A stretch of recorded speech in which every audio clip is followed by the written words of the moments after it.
Hari ketiga pelaksanaan PPKM darurat di Kabupaten Buleleng saat ini masih terkendali. Meski demikian, sejumlah warga dinilai masih kurang memahami aturan PPKM darurat saat ini. Pelaksanaan PPKM darurat saat ini sudah memasuki hari ketiga. Situasi di beberapa wilayah khususnya di kota Singaraja mulai lenggang. Meski demikian, kesadaran warga untuk memahami aturan PPKM masih minim. Pada pantauan Senin pagi, beberapa warga khususnya yang tinggal di kota maupun di pedesaan banyak ditemukan masih berkerumunan dan tidak memakai masker.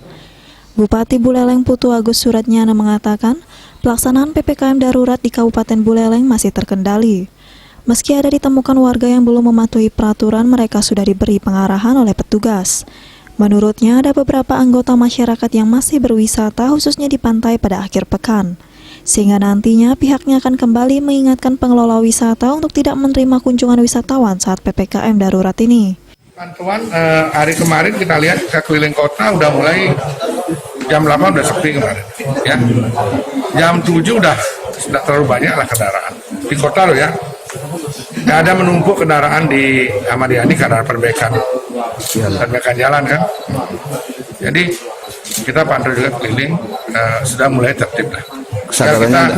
Sekarang di pusat-pusat penumpukan daerah tujuan wisata masyarakat seperti pantai, ini yang belum. Kemarin saya lihat di pantai masih, hari Minggu masih orang mandi masih banyak.